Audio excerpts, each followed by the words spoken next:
అది 1992 ముంబై సిటీ. ఒక పర్సన్ సిటీలో ఉన్న the Times of India media ఆఫీస్లోకి వచ్చాడు. తను చాలా కంగారుతో ఉన్నాడు. తనని ఆఫీస్లో పనిచేసే అతను చూసి ఏం కావాలి అని అడిగితే ఈ ఆఫీస్లో న్యూస్ ఎడిటర్ని కలవాలి అని చెప్పాడు. ఆ ఆఫీస్ అతను తనని న్యూస్ ఎడిటర్ అయిన సుచితా దలాల్ దగ్గరికి తీసుకెళ్లాడు. అప్పుడు ఆ పర్సన్, మేడం, నేను SBI బ్యాంకులో పనిచేస్తాను. బ్యాంకులో చాలా పెద్ద ఫ్రాడ్ జరుగుతుంది, దాదాపు 500 కోట్ల ఫ్రాడ్ అని చెప్పాడు. అది విన్న సుచితా దలాల్ గారు షాక్ అయ్యారు. 1992లో 500 crores అంటే ఆషామాషా కాదు. అప్పుడు సుచితా దలాల్ గారు ఈ స్కామ్ చేస్తుంది ఎవరు అని అడగడంతోనే SBI ఎంప్లాయీ హర్షద్ మెహతా అని చెప్తాడు. ఈ పేరు విన్న సుచితా దలాల్ షాక్ అవుతుంది. ఆ తర్వాత హర్షద్ మెహతా పైన ఇన్వెస్టిగేషన్ స్టార్ట్ చేస్తుంది. ఈ పేరుని బాగా గుర్తుపెట్టుకోండి, ఎందుకంటే ఈ కథలో మెయిన్ క్యారెక్టర్ సుచితా దలాలే. హర్షద్ మెహతా ఒక పేద కుటుంబంలో నుండి వచ్చి 1980 నుండి 1990 వరకు తన తెలివితో స్టాక్ మార్కెట్ ని ఒక ఆట ఆడుకొని Amitabh Bachchan of stock market గా పేరు తెచ్చుకున్నాడు. హర్షద్ మెహతా అప్పట్లో ధీరుభాయ్ అంబానీ కన్నా ఎక్కువ ట్యాక్స్ పే చేసేవాడు. గవర్నమెంట్ కి అడ్వాన్స్డ్ ట్యాక్స్ కట్టిన పర్సన్స్ లో హర్షద్ మెహతా ఒక్కడు. ఏ సెలబ్రిటీ దగ్గర లేని లగ్జరీ కార్స్, ప్రాపర్టీస్ ఈయన దగ్గర ఉండేవి. స్టాక్ మార్కెట్ కి చిన్న చేపలాగే ఎంట్రీ ఇచ్చి ఒక తిమింగలంలా మారాడు హర్షద్ మెహతా. కానీ 1992లో తీహార్ జైల్లో హార్ట్అటాక్ వల్ల గిలగిలా కొట్టుకొని చనిపోయాడు. అసలు ఎవరి హర్షద్ మెహతా, అతను చేసిన స్కామ్ ఏంటి, ఇవన్నీ ఈ వీడియోలో డిస్కస్ చేద్దాం. 1954లో గుజరాత్ లోని ఒక మార్వాడి ఫ్యామిలీలో జన్మించాడు హర్షద్ మెహతా. ఇతనికి ఒక తమ్ముడు కూడా ఉన్నాడు, ఆయనే అశ్విన్ మెహతా. గుజరాత్ లో ఇల్లు గడవక బాంబైలో ఏదో ఒక పని చూసుకుందామని ఫ్యామిలీ అంతా బొంబాయికి షిఫ్ట్ అయ్యారు. హర్షద్ చదువుల్లో అంత రాణించేవాడు కాదు, అయినా సరే బీకాం కంప్లీట్ చేశాడు. అండ్ ఇతను ఒక మంచి క్రికెట్ ప్లేయర్ కూడా. అయితే ఇంట్లో పరిస్థితులు బాగా లేకపోవడం వల్ల చాలా జాబ్స్ చేసేవాడు. చీరలు అమ్మేవాడు, సిమెంట్ పనికి వెళ్లేవాడు, ఒక ఇన్సూరెన్స్ కంపెనీలో ఏజెంట్ గా వర్క్ చేసేవాడు. ఒక రోజు స్టాక్ మార్కెట్ లో అడుగు పెట్టాలి అని అనుకున్నాడు. కానీ అప్పట్లో స్టాక్ మార్కెట్ అంటే ఒక జూదంలా చూసేవారు. కానీ మెహతాకి న్యూస్ పేపర్ చదివే అలవాటు బాగా ఉండేది. అందులో కూడా బిజినెస్ పేస్ ఎక్కువగా చదివేవాడు.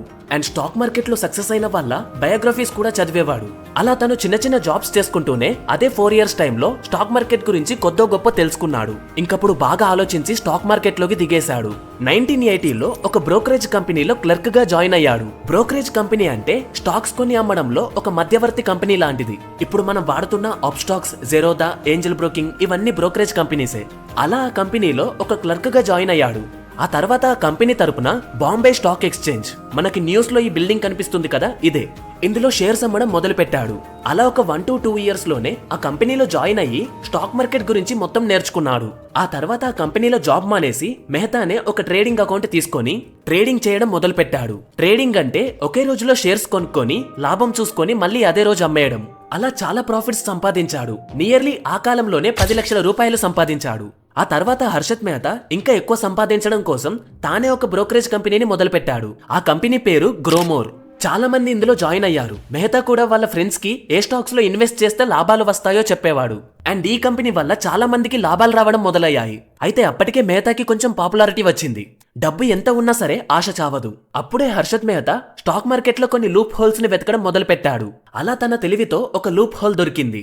అదేమిటి అంటే ఒక కంపెనీలోకి వెళ్లి అందులో ఒక పర్సన్ ని పట్టుకొని మీ కంపెనీలో నెక్స్ట్ ఏం జరుగుతుందో నాకు ఇన్ఫర్మేషన్ ఇస్తే నాకు వచ్చిన లాభంలో మీకు కొంచెం ఇస్తాను అని చెప్పేవాడు. మీకు అర్థమయ్యేలా చెప్పాలి అంటే ఫర్ ఎగ్జాంపుల్ టాటా కంపెనీకి వెళ్లి అందులో ఒక పర్సన్ ని పరిచయం చేసుకునేవాడు, లైక్ ఒక ఆఫీసర్ ని. అతన్ని నెక్స్ట్ కంపెనీలో ఏం జరుగుతుంది, దానివల్ల నష్టమా లాభమా, దీని గురించి ఇన్ఫర్మేషన్ ఇవ్వమనేవాడు. ఒకవేళ కంపెనీ లాభాల్లోకి వెళ్తుంది అని తెలిస్తే ముందుగానే ఆ కంపెనీకి సంబంధించిన షేర్స్ ని కొనుక్కొని పెట్టుకునేవాడు.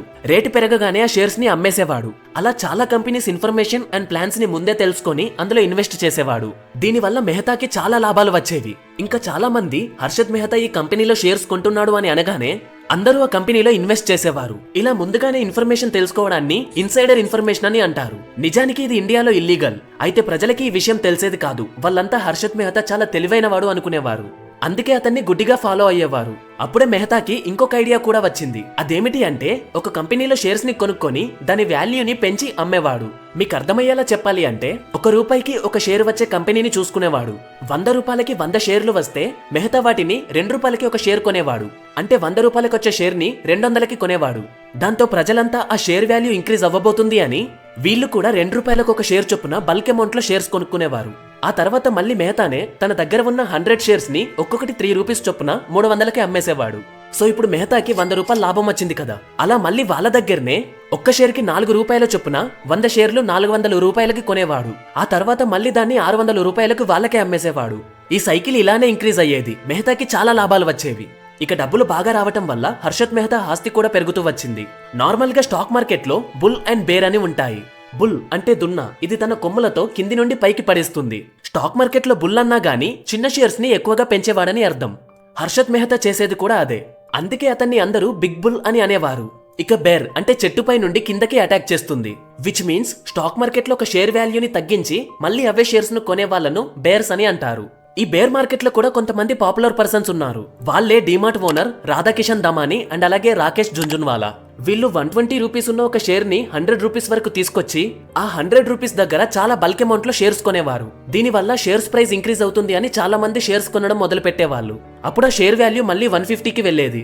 అప్పుడు వీళ్ళ దగ్గర ఉన్న షేర్స్ ని అమ్మేసేవాళ్ళు. దాంతో మళ్ళీ స్టాక్ మార్కెట్ పడిపోయేది. అప్పుడే వీళ్ళు షేర్స్ ని కొనుక్కొని మళ్ళీ పెరిగిన తర్వాత అమ్మేసేవారు. నిజానికి హర్షత్ మెహతా స్కామ్ గనక బయట పడకపోయి ఉంటే ఈ రాధాకిషన్ దమాని, రాకేష్ జుంజున్వాలా అసలు స్టాక్ మార్కెట్ లో ఉండేవారే కాదు. వీళ్ళ గురించి మళ్ళీ చెప్తాను. ఇప్పుడు హర్షత్ మెహతా స్టోరీకి తిరిగొద్దాము. అలా షేర్స్ ప్రైస్ ని పెంచుతూ మెహతా చాలా అంటే చాలా రిచ్ అయ్యాడు. ఇతన్ని చూసి అందరూ షాక్ అయ్యేవారు. కానీ ఇతను ఆడుతున్న గేమ్ ని ఎవరు కనిపెట్టేవాళ్ళు కాదు. కేవలం ఇదే కాదు, ఒక పనికిరాని స్టాక్ ని సెలెక్ట్ చేసి అక్కడున్న ప్రజలందరికీ ఈ స్టాక్ బాగా పెరుగుతుంది అని చెప్పేవాడు. సో దాంతో హర్షత్ మెహతా చెప్పాడు అన్న కారణంతో అందరూ స్టాక్ పైన ఇన్వెస్ట్ చేసేవారు. ఆ తర్వాత తన షేర్స్ ని అమ్మేసేవాడు. అలా స్టాక్ మ్యానిపులేషన్ చేస్తూ కోట్లలో సంపాదించాడు. ఇదిలా ఉండగా హర్షత్ మెహతా ఇండియాలోనే రిచెస్ట్ పర్సన్ అవ్వడానికి ఒక లూప్ హోల్ దొరికింది. దీనివల్లే మెహతా ఇండియాలోనే రిచెస్ట్ పర్సన్ అయ్యాడు.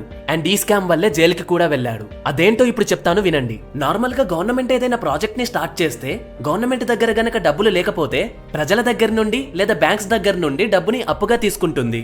దానికి గాను గవర్నమెంట్ ఇంట్రెస్ట్ పే చేయడంతో పాటు మనీ ఇచ్చిన వాళ్ళకి షూరిటీ పేపర్స్ కూడా ఇస్తుంది. ఫర్ ఎగ్జాంపుల్, మనం మన ప్రాపర్టీస్ ని పెట్టి బ్యాంక్స్ లో లోన్ తీసుకుంటాం కదా, అలా. అయితే మనం బ్యాంకు దగ్గర నుండి లోన్స్ తీసుకున్నట్టే బ్యాంక్స్ దగ్గర కూడా మనీ లేకపోతే ఇంకొక బ్యాంక్ దగ్గర డబ్బులని లోన్ పద్ధతిలో తీసుకుంటుంది. ఫర్ ఎగ్జాంపుల్, ఎస్బీఐ దగ్గర మనీ లేకపోతే హెచ్డిఎఫ్సి బ్యాంక్ దగ్గర లోన్ తీసుకుంటుంది. ఇందుకు గాను ఎస్బీఐ బ్యాంక్ వాళ్ళు వీళ్ళ దగ్గర ఉన్న గవర్నమెంట్ షూరిటీ పేపర్స్ ని హెచ్డిఎఫ్సి బ్యాంక్ దగ్గర కుదవపెట్టి అప్పుని తీసుకునేవారు. నిజానికి అలా గవర్నమెంట్ డాక్యుమెంట్స్ ని పూర్తిగా ఇవ్వకూడదు. సో ఎస్బీఐ బ్యాంక్ వాళ్ళు గవర్నమెంట్ షూరిటీస్ కి సంబంధించిన ఒక రిసిప్ట్ ని తీసుకొని హెచ్డిఎఫ్సి బ్యాంక్ కి షూరిటీగా ఇచ్చేవారు. ఆ రిసిప్ట్ నే బీఆర్ అంటే బ్యాంక్ రిసిప్ట్ అని అంటారు. రీసెంట్ గా వచ్చిన లక్కీ భాస్కర్ మూవీలో బీఆర్ ఫైల్ చేయాలి అని అంటాడు కదా, అదే ఈ బీఆర్. అయితే ఈ రెండు బ్యాంకుల మధ్యలో ఒక బ్రోకరేజ్ కంపెనీ ఒక బ్రోకర్ లాగా పనిచేస్తుంది. ఫర్ ఎగ్జాంపుల్, బ్యాంక్ ఏకి గనక అప్పు కావాలి అనుకుంటే అదొక బ్రోకరేజ్ కంపెనీ దగ్గరికి వెళ్లి నాకు అప్పు కావాలి, ఏదైనా అప్పిచ్చే బ్యాంక్ ఉంటే చూసి పెట్టమని అడుగుతుంది. అలాగే బ్యాంక్ బి కూడా ఈ బ్రోకరేజ్ కంపెనీ దగ్గరికి వచ్చి నా దగ్గర చాలా డబ్బులున్నాయి, ఎవరైనా అప్పు కావాలంటే చెప్పు, నేను వాళ్ళకి అప్పిస్తాను అని చెప్తాయి. సో ఈ బ్రోకర్ వాళ్ళిద్దరిని కలిపి కొంచెం కమిషన్ తీసుకుంటాడు. ఒక బ్రోకరేజ్ కంపెనీ ఇలా చేయడాన్ని మనీ మార్కెటింగ్ అని అంటారు. ఒక బ్రోకరేజ్ కంపెనీతోని ఇలా కూడా సంపాదించొచ్చు అని హర్షత్ మెహతాకి తెలుస్తుంది. అప్పుడు Harshad Mehta money marketing scam ని మొదలు పెడతాడు. అదెలా అంటే, ఫర్ ఎగ్జాంపుల్, హర్షత్ మెహతా ఒక బ్రోకర్. బ్యాంక్ ఏకి అప్పు కావాలి అంటే హర్షత్ మెహతా దగ్గరికి వచ్చేవాళ్ళు. అతను నాకు కొంచెం టైం ఇవ్వండి అని చెప్పి అప్పిచ్చే బ్యాంక్ బి కోసం వెతికేవాడు. అలా బ్యాంక్ బి దగ్గర 500 crores తీసుకునేవాడు. కానీ బ్యాంక్ ఏకి వాటిని వెంటనే ఇచ్చేవాడు కాదు. బ్యాంక్ ఏ దగ్గర 15 days టైం అడిగి ఆ 15 days లో ఈ 500 కోట్లని స్టాక్ మార్కెట్ లో పెట్టి లాభాలు తెచ్చుకొని ఆ తర్వాత బ్యాంక్ ఏకి 500 కోట్లు ఇచ్చేవాడు. అలా వచ్చిన లాభాన్ని తన అకౌంట్ లో వేసుకునేవాడు. కానీ ప్రతిసారి ఇలా బ్యాంక్స్ దొరికేవి కాదు. అందుకోసమే హర్షత్ మెహతా ఫేక్ బీఆర్స్ ని క్రియేట్ చేయడం మొదలు పెట్టాడు. ఫేక్ బీఆర్స్ ని తయారు చేసి వాటిని ఒక బ్యాంక్ లో పెట్టి అప్పు తీసుకునేవాడు. ఆ మనీని స్టాక్ మార్కెట్ లో ఇన్వెస్ట్ చేసేవాడు. ఒకవేళ అప్పిచ్చిన బ్యాంకు గనక నా మనీ నాకు కావాలి అని అడిగితే మళ్ళీ ఫేక్ బీఆర్స్ ని తయారు చేసి ఇంకొక బ్యాంక్ లో పెట్టి అక్కడి నుండి డబ్బులను తీసుకొచ్చి అప్పు తీర్చేసేవాడు. మీకు అర్థమయ్యేలా చెప్పాలి అంటే ఒక ఎగ్జాంపుల్ చెప్తాను చూడండి. బ్యాంక్ ఏ దగ్గర బీఆర్స్ ని పెట్టి మనీ తీసుకునేవాడు. ఆ మనీని స్టాక్ మార్కెట్ లో ఇన్వెస్ట్ చేసేవాడు. ఆ తర్వాత బ్యాంక్ ఏ గనక నా మనీ నాకు కావాలి అని అడిగితే ఇప్పుడు బ్యాంక్ బిని అప్రోచ్ అయ్యి వాళ్ళ దగ్గర మళ్ళీ ఫేక్ బీఆర్స్ ని పెట్టి అప్పు తీసుకునేవాడు. ఈ డబ్బులను తీసుకొచ్చి బ్యాంక్ ఏకి ఇచ్చేసేవాడు. ఇలా ఈ చైన్ కంటిన్యూ అవుతూనే ఉండేది. మనం కూడా అప్పులుంటే ఇలానే చేస్తాం కదా, సేమ్ అదే విధంగా హర్షత్ మెహతా బ్యాంకుల మధ్యలో చేశాడు. అలా హర్షత్ మెహతా ఎంత సంపాదించాడు అంటే అంబానీ కన్నా హర్షత్ మెహతానే ఎక్కువగా ట్యాక్స్ కట్టేవాడు. లెక్సస్ లాంటి luxurious cars only Harshad Mehta దగ్గర మాత్రమే ఉండేవి. చాలా అంటే చాలా లగ్జరీగా బతికేవాడు. హర్షత్ పవర్ ఎలా ఉండేది అంటే తను ఒక స్టాక్ పై రూపాయి పెట్టినా అది 100 రూపాయలుగా మారేది. కొన్ని ఎగ్జాంపుల్స్ చెప్తాను చూడండి. ఏసీసీ అనే కంపెనీ స్టాక్ 200 రూపీస్ ఉండేది. హర్షత్ మెహతా దానిపై ఇన్వెస్ట్ చేయడం వల్ల అది 3 months లోనే 9000 కి చేరింది. డియోకాన్ అనే స్టాక్ ప్రైస్ స్టార్టింగ్ లో 45 రూపీస్ ఉంటే దాన్ని 2000 రూపీస్ చేశాడు. ఇలా ఒకటి కాదు రెండు కాదు కొన్ని వందల స్టాక్స్ ప్రైజెస్ ని పెంచి పడేశాడు. తను చేస్తున్న పని ఇల్లీగల్ అయినా సరే ప్రజలకంతా విషయం అర్థమయ్యేది కాదు. అయితే పెరిగిన స్టాక్ ప్రైస్ మళ్ళీ పడిపోయినట్టే హర్షద్ మెహతా లైఫ్ కూడా ఒకేసారి కిందకి పడిపోయింది. The down fall of Harshad Mehta. అయితే ఎస్బీఐ బ్యాంక్ లో ఒక ఎంక్వైరీ జరుగుతుంది. ఆ ఎంక్వైరీలో వాళ్ళకి ఒక విషయం తెలిసింది. అదే వాళ్ళ దగ్గర ఉన్న బిఆర్స్ ఫేక్ అని. ఈ ఫేక్ బిఆర్స్ తో నియర్లీ 500 crores హర్షద్ మెహతాకి అప్పుగా ఇచ్చారు. వెంటనే ఎస్బీఐలో పనిచేస్తున్న ఒక employee the Times of India office కి వెళ్లి అక్కడ జర్నలిస్ట్ గా పనిచేస్తున్న సుచితా దలాల్కి ఈ విషయాన్నంతా స్పష్టంగా చెప్పాడు. అప్పుడు సుచితా దలాల్ ఇన్వెస్టిగేషన్ మొదలుపెట్టింది. ఇక కరెక్ట్ 1992 ఆగస్టు 10th రోజు టైమ్స్ ఆఫ్ ఇండియాలో ఒక న్యూస్ బయటకొచ్చింది. ఆ న్యూస్ లో సుచితా దలాలే హర్షద్ మెహతా చేసిన స్కామ్ అంతా బయటపెట్టింది. దీంతో Harshad Mehta down fall start అయింది. అందరూ ఆ న్యూస్ ని చదవటం మొదలుపెట్టారు. అప్పట్లో హర్షద్ మెహతా అకౌంట్లో 4,000 కోట్లుండేవి. అవన్నీ ఓన్లీ ఫిక్స్డ్ డిపాజిట్ చేసినా ఇప్పటి వరకు 30,000 కోట్లను మించిపోయేవి. ఇంతకి తను ఎన్ని కోట్లు స్కామ్ చేశాడో తెలుసా? అక్షరాల 5,000 కోట్లు. ఈ న్యూస్ తెలిసిన ఇన్వెస్టర్స్ చాలా మంది వాళ్ళు కొన్న స్టాక్స్ ని అమ్మేయడం మొదలు పెట్టారు. అలా వాళ్ళ దగ్గరున్న షేర్స్ ని ప్రైస్ తగ్గినా సరే అమ్మేసుకున్నారు. కేవలం ఈ స్కామ్ బయటకు రావడం వల్లే స్టాక్ మార్కెట్ మొత్తం క్రాష్ అయింది. విషయం తెలిసాక స్టాక్ మార్కెట్ యొక్క సెన్సెక్స్ 1992 ఏప్రిల్లో 4,467 పాయింట్స్ ఉంటే 1992 ఆగస్టుకు వచ్చేసరికి 2,529 పాయింట్స్ కి పడిపోయింది. అంటే 43% స్టాక్ మార్కెట్ పడిపోయింది. దీనివల్ల ఇండియన్ ఎకానమీ మొత్తం దెబ్బతింది. ఇదొక్కటే కాదు, చాలా రోజుల పాటు ఇన్వెస్టర్స్ మళ్లీ భయంతో స్టాక్ మార్కెట్ లో ఇన్వెస్ట్ కూడా చేయలేకపోయారు. అయితే సిబిఐ వాళ్ళు మెహతా పైన ఇన్వెస్టిగేషన్ స్టార్ట్ చేశారు. తన స్కామ్ బయటపడ్డ తర్వాత తనని జైల్లో వేశారు. కానీ ఈ స్కామ్ లో పెద్ద పెద్ద పొలిటీషియన్స్ తో పాటు చాలా మంది బిజినెస్ మ్యాన్స్ కూడా ఉన్నారు. వాళ్ళ పేర్లు ఎక్కడ బయటపడతాయో అని భయపడి మెహతా బయటికి వచ్చిన ప్రతిసారి కొత్త కేసులు పెట్టి మళ్లీ జైలుకి పంపించేసేవారు. అలా 2001లో మెహతాని తీహార్ జైల్లో వేశారు. 2001లో హర్షద్ మెహతా తీహార్ జైల్లో గుండెపోటుకి గురైతే హాస్పిటల్ కి తీసుకెళ్తుండగానే చనిపోయాడు. తాను ఆ డబ్బులతో ఎంజాయ్ చేసింది 1990 నుండి 1992 వరకు 2 సంవత్సరాలు మాత్రమే. కానీ దానివల్ల జైల్లో మాత్రం చాలా సంవత్సరాలు ఉండాల్సి వచ్చింది. చివరికి ఇండియాస్ రిచెస్ట్ పర్సన్ జైల్లోనే దిక్కు లేకుండా చావాల్సి వచ్చింది. ఈ స్కామ్ బయటకు వచ్చిన తర్వాత స్టాక్ మార్కెట్ లో, బ్యాంక్స్ లో అండ్ అలాగే గవర్నమెంట్ లో చాలా చేంజెస్ వచ్చాయి. ఆర్బీఐ బ్యాంక్స్ లో లూప్ హోల్స్ ని సరిచేసింది. స్టాక్ మార్కెట్ ని కరెక్ట్ గా హ్యాండిల్ చేయడానికి సెబీని ఇంట్రడ్యూస్ చేసింది. ఒకవేళ హర్షద్ మెహతా దొరకకపోయి ఉంటే ఇప్పటి వరకు ఇండియాలో రిచెస్ట్ పర్సన్ గా ఉండేవాళ్ళు. తనకున్న తెలివితో ఇంకెన్ని స్కామ్స్ చేసేవాడో కూడా తెలీదు. అయితే హర్షద్ మెహతా తమ్ముడు అశ్విన్ మెహతా తన అన్న కోసం తనకి 50 సంవత్సరాలు ఉన్నప్పుడు లా నేర్చుకోవడం మొదలు పెట్టాడు. ఆ తర్వాత లాయర్ అయ్యి అన్న కేసెస్ అన్నింటినీ వాదించడం మొదలు పెట్టాడు. తను ఇప్పుడు సుప్రీంకోర్టులో ఒక పేరున్న లాయర్. ఎలాగో ఒకలాగా మెహతాస్ ఫ్యామిలీ హర్షద్ మెహతా చేసిన అప్పులన్నింటినీ క్లియర్ చేసింది. అశ్విన్ మెహతా కూడా తన ఫ్యామిలీని తన లా స్కిల్స్ వల్ల కాపాడగలిగాడు. ఇప్పుడు అశ్విన్ మెహతాకి 30 నుండి 40 కోట్ల ఆస్తి ఉంది. హర్షద్ చేసిన అప్పులు ఇప్పటికీ కొన్ని ఉన్నాయి. దాన్ని ఇప్పటికీ అశ్విన్ మెహతా తీరుస్తూనే ఉన్నాడు. నిజానికి హర్షద్ చాలా తెలివైనవాడు. కానీ ఇలా ఇల్లీగల్ వేలో వెళ్లటం వల్ల తనకున్న ఆస్తంతా కోల్పోయాడు. సో గైస్, ఇది వాళ్ళటి వీడియో. మీకు గనక మా వీడియో నచ్చినట్టయితే please do subscribe to the channel. అలాగే వీడియోని లైక్ చేసి షేర్ చేయండి. అండ్ నెక్స్ట్ వీడియోలో అయ్యప్ప స్టోరీ చెప్తాను. మిస్ అవ్వకూడదు అంటే బెల్ ఐకాన్ ని ఆన్ చేసుకొని పెట్టుకోండి. అలాగే డిస్క్రిప్షన్ లో మన టెలిగ్రామ్ ఛానల్ లింక్ ఇస్తున్నాను. మీకు ఫ్రీ బుక్స్ కావాలి అంటే అక్కడికి వెళ్ళి డౌన్లోడ్ చేసుకోండి. Thanks for watching.